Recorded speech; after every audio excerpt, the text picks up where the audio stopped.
Okay, first kita tengok pusing keliling dululah. Orang kata kan, pusing keliling dulu. Nanti saya akan ceritakan lebih kurang sikit sebanyak dia punya function. Mana yang saya tahulah. Korang pun tahu saya bab-bab nak cerita detail ni segala bagai. Berapa dia punya torque lah, horsepower lah. Saya bab tu amat lemah lah, bab-bab nombor ni. Secara general je lah. Si Tembun ni dia ada 4 biji lampu LED. 1, 2, 3, 4. Untuk lampu low beam dan juga DRL dia, daylight running pada waktu siang kan. Ni sebiji, ni sebiji. So maknanya yang ini high beam lah. T-Max 560 tahun 2022 ni dan juga yang versi sebelum ni, dia pun dah guna double disc dekat tayar depan. Dah ikut macam konsep ataupun cara motor-motor besar lah. Belah sini satu, ada belah sini satu. Mungkin sebab boleh mencecah ke 180 km sejam, ke 185 km sejam. Itu kalau tanpa modify apa-apa. T-Max TechMax ni dia menggunakan keyless. Ni dia punya kunci dia. Saya dah pakai cover lah, leather ni saya beli kat Shopee. Berapa, dalam RM90 kot. Post daripada Taiwan.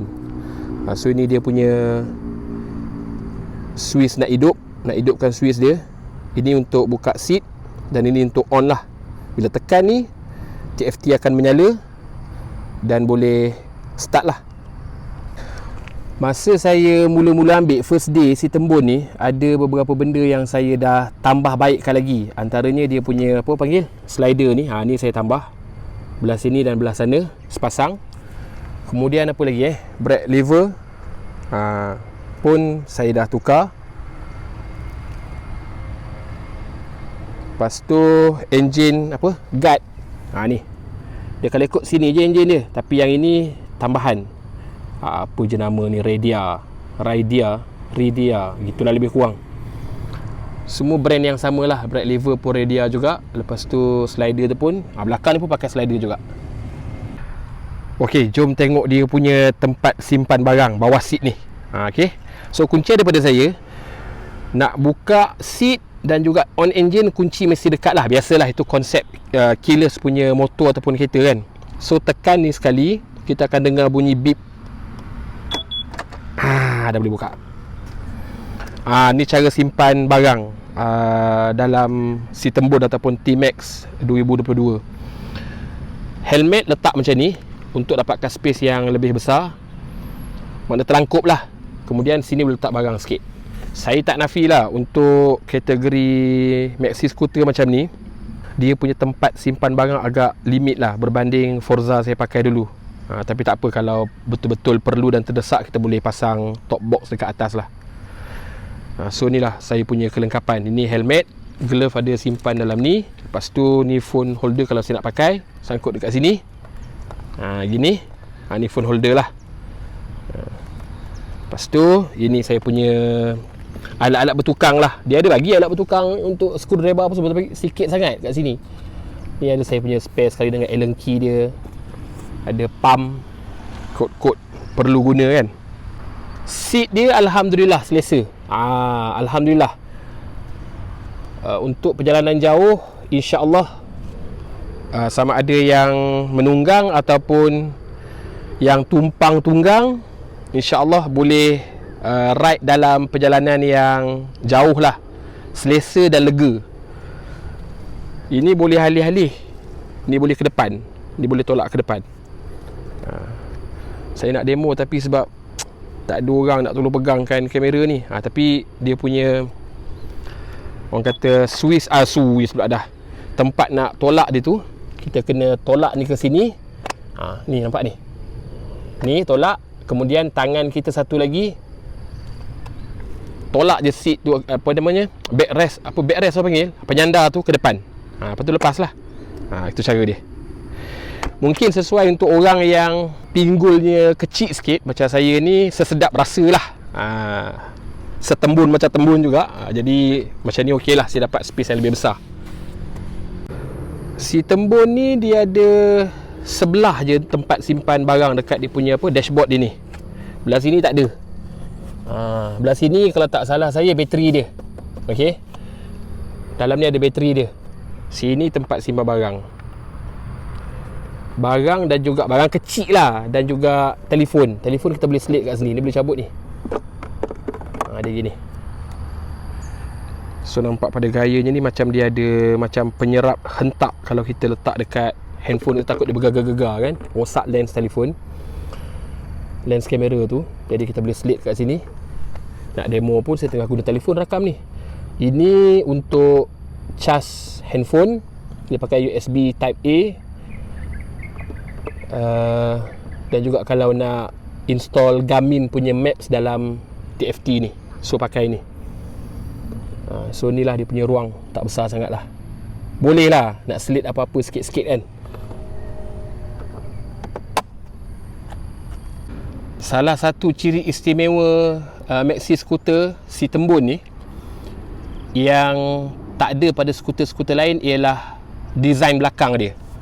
Kalau anda tengok, biasa kalau skuter lain dekat sini ada enjin kan, dan juga dia punya CVT. Tapi untuk Maxi Scooter, termasuklah saya rasa macam XADV, dia dah tak ada dah, enjin dia dekat bawah. Okay, so dekat sini dia ganti dengan dia punya belting dia ni.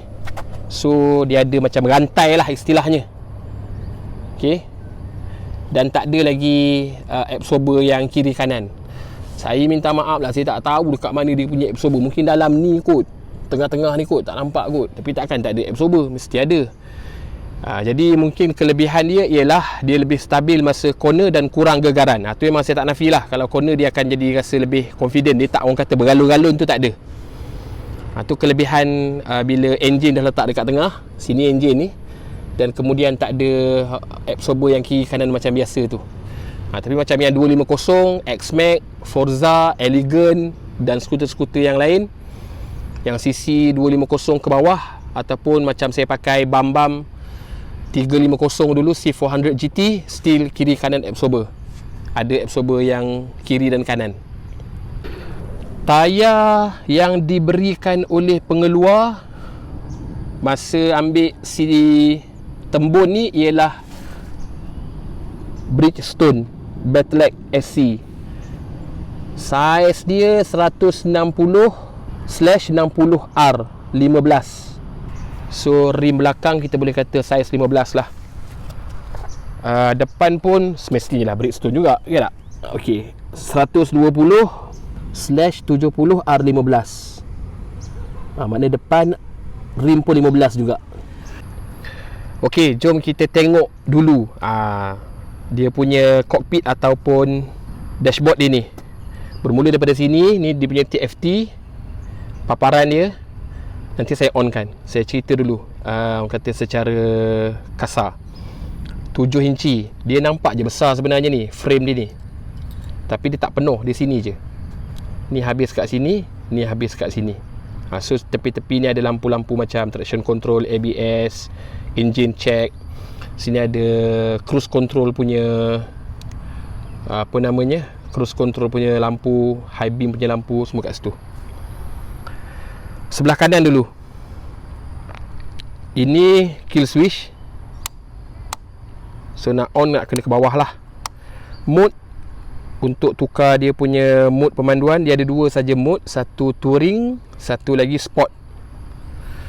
Nak agresif pakai sport lah, tapi saya kebanyakannya pakai touring je. Ini hazard light, double signal. Ini nak start engine, kat sini. Dia dah on. Kejap. Off balik. Ni phone holder saya. Phone holder ni saya transfer daripada Forza dulu, si Omel, masuk sini. Saya pakai balik. Okey, atas tak ada apa-apa butang, kosong. Sini lampu rendah, lampu tinggi, passing light. Ini dia punya cruise control. Tapi cruise control dia cruise control yang biasa. Dia bukan adaptive cruise control. Adaptive cruise control ni dia mesti ada radar kat depan. Maknanya kalau kereta depan tu brake, dia akan brake automatik. Dan bila kenderaan depan ataupun kereta kat depan tu laju, dia akan follow balik, ikut kelajuan yang kita tetapkan. So nak aktifkan dia macam biasalah. Tekan ni dulu. Kemudian kita boleh set. Dah kita tahu nak berlari berapa, nak speed berapa, katalah 100. Sampai je 100 kat meter ni, set kan. Gitu je lah. So boleh lah orang kata relax sikit, kita punya tangan ni duk pegang throttle ni, tak ada stres sangat untuk jalan jauh. Signal ini dia punya joystick lah kita panggil. Untuk akses menu kebanyakannya dia dekat TFT ni, dia akan pakai joystick. Dia boleh ada hala ke kanan, hala ke kiri, hala ke atas, hala ke bawah. Dan kalau kita nak kata OK ataupun nak set, tekan ke dalam. Dia boleh push. Bawah ni kau nampak back button ataupun nak return balik, previous page lah ibaratnya. Dan kalau kita tekan lama-lama, dia akan pergi ke home button, home screen lah. Horn, dan ini ciri-ciri yang bagi saya sangat bagus lah untuk mana-mana skuter, tak kira lah maxi skuter ataupun skuter biasa, kena ada ni handbrake dia. So tarik ke sini, dia akan lock tayar belakang. Dia akan lock tayar belakang. So nak jalan balik, release. Macam tu je. Dia penting kalau kita berhenti dekat traffic light ataupun kawasan jalan yang tak rata, sama ada menaik ke atas ataupun menurun ke bawah. So takkan kita nak pegang, tarik je brake kan. Ataupun masa kita berhenti sekejap nak akses telefon, nak tengok Waze, nak tengok Google Maps, so kita perlukan benda ni. Sebab skuter dia tak ada brake kaki.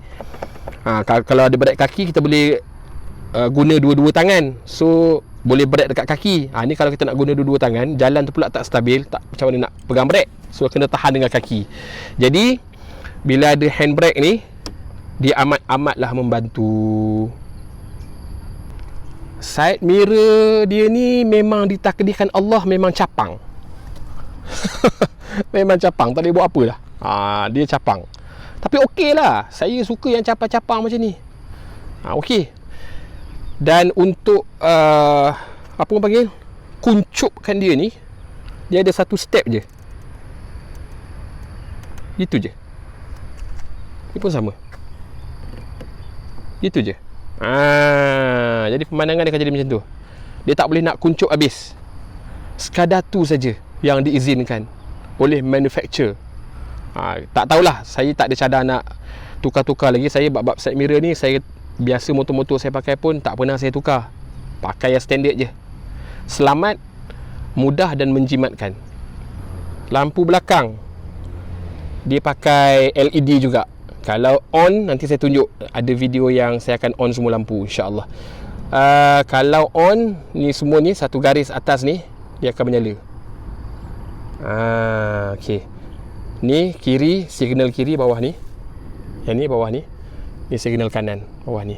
Atas ni dia punya lampu, kalau kita on motor je, ini akan menyala. So bentuk dia macam ni. Bila kita brake, satu lagi lampu akan menyala kat sini. So kalau brake nampak bentuk T lah, untuk T-Max. Saya rasa simbolik dia macam tu lah. Okay, hari ni kita explore dia punya TFT screen. Okay. Saya sengaja pilih malam supaya lebih nampak terang dan jelas lah. Ini dia punya tampilan awal. Maknanya sebelum kita nak start, kita on saja dia punya switch ni. Inilah yang akan keluar. Kita nak gunakan TFT ni, kita kena pakai ni, joystick ni. Ini dia punya fungsi dia. Ni. Jelas kan? So tolak-tolak saja kat sini. Okay, first dia ada dekat sini vehicle info. Ni nampak tak ada bergerak-gerak tu. Bila saya tolak ke atas, yang belah kiri tu, kita boleh pilih tampilan apa yang nak kita tengok. Kalau contoh biasa, keadaan saya biasa saya nak tengok yang macam ni. Saya perlukan range berapa, kemudian temperature dan suhu enjin. Dekat sini odometer lah keseluruhan. Ni trip 1, trip 2. So kalau dekat yang vehicle info ni tadi, kalau saya tekan lagi enter, so kita boleh gunakan untuk reset lah segala dia punya value tu. Ni audio ni bermaksud kalau connect dengan telefon dan juga intercom, so kita boleh dengar lagu ataupun muzik. Okey, pada app dia ada menu setting. Ni tak ada lah sebab tak connect dengan Bluetooth. So kita boleh tengok dekat setting je lah. Setting dia ada dekat audio, apa ada dekat sini. untuk adjust kita punya volume TFT screen ni. Maknanya dekat sini media nak banyak mana kuat, phone kalau kita reserve call banyak mana kuat, ringtone sistem kita macam mana, tu semua pada dia punya volume lah.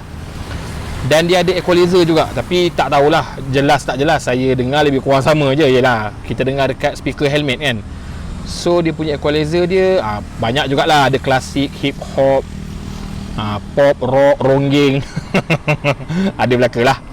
Audio output ini pun saya tak explore habis ni tapi benda macam ni lah. Maknanya helmet ini gambar helmet penumpang, helmet penunggang. Yang ini helmet penumpang, so dua intercom boleh connect direct dalam satu masa. So kalau kita ride berdua dengan isteri ataupun dengan pasangan, muzik apa yang kita dengar dia pun boleh dengar juga. Tapi kalau kita terima call, dia takkan terima, dia takkan dengar apa kita cakap. Dia just dengar muzik je. Notification, tu je lah pada audio. Connection, ni tempat kalau mula-mula kita nak set connection lah. Bluetooth, dia ada ni lah, Bluetooth on off. Kemudian nak available kan kita punya searching. Lepas tu itu je lah. Dia ada, lepas tu pairing, ni untuk Yamaha Link. Dia ada apps My Ride gitulah lebih kurang. Kalau macam BMW, dia ada BMW Connected untuk rekod kita punya perjalanan apa semua kan. Lepas tu Wi-Fi hotspot ni saya tak pastilah untuk apa, mungkin untuk update ni kot, mungkin untuk update yang ni kot. Wallahualam, saya tak nak cuba. Okey, lepas tu sistem ni biasalah, inspection mode lah. Kemudian ni inspection mode ni apa benda ni? Tak kerti saya lah tak kerti saya lah. Kita pergi tempat lain lah. Okay, so ini adjust screen. So kalau saya naik atas, dia akan bergerak lah screen ni. Nampak? Ini pun tekan ni juga. Nak bawah, tekan balik. Okay. Lepas tu ini grip warmer. Ini dia ada pemanas. Kalau musim-musim hujan macam ni mungkin relevan lah kot. Tapi saya pun kalau hujan pun tak guna. Lepas tu seat heater ni pemanas bawah punggung kita ni. Ni biasa dekat Eropah lah. Machine setting, ni ada takat mana kita punya grip warmer punya panas. Ni pun sama, traction control punya setting. Biasanya kita on lah brightness. Siang kita nak kecerahan ataupun terang skrin ni macam mana, dan malam macam mana. Saya set macam ni lah untuk saya punya default. Jam saya buat auto adjustment bila saya connectkan dengan apps yang kata My Ride Link tadi kan, Yamaha tadi. Dia akan auto adjust lah tarikh, kemudian masa. Maintenance kita boleh tengok berapa kilometer lagi kita nak kena servis. Dan ni boleh set nak pakai kilometer ke nak pakai batu. Lepas tu ni apa ni? Tak apalah. Ni all reset. Teams, saya pernah cerita masa saya first day ride malam ke Putrajaya tu kan, dia ada 3 lah. Ni antara yang biasa selalu guna, yang ini dengan yang ini. Yang ini saya jarang-jarang guna. Lepas tu apa lagi? Itu sajalah. Nampak gayanya, ya. Okey, apa yang ada dekat ini ni, TFT ni. Atas ni hari, ni hari bulan, ni jam, ni lambang Bluetooth. Okey. So apa kata kita belanja bunyi sikit. Kita dengar dia punya bunyi. Tak nak dengar bunyi lagi kan? Bismillahirrahmanirrahim. Tu dia punya bunyi. Dia exhaust standard saya tak tukar apa-apa lagi. Dia memang standard.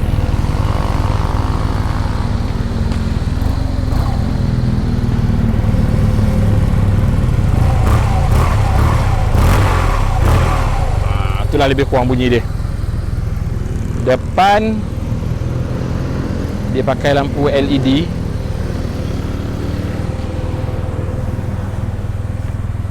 Okey dah kot. Boleh dah tu kot. Dah maaf lah, review saya ni biasa-biasa je. Kita bukan profesional. Boleh lah. Ini saya baru pasang. Ini nanti saya cerita kemudian insya-Allah. Setakat ni dulu untuk sesi walk around dan juga belik-belik si Tembun ni, insya-Allah daripada semasa ke semasa kalau ada apa-apa info ataupun benda-benda yang saya terlepas pandang nak review, saya akan share masa kita daily ride insya-Allah. Terima kasih atas kebaikan hati, mendoakan yang baik-baik, yang support channel Abang J. Saya doakan kebaikan dan keberkatan hidup untuk kita semua. Jumpa semula akan datang. Assalamualaikum warahmatullahi wabarakatuh. Bye.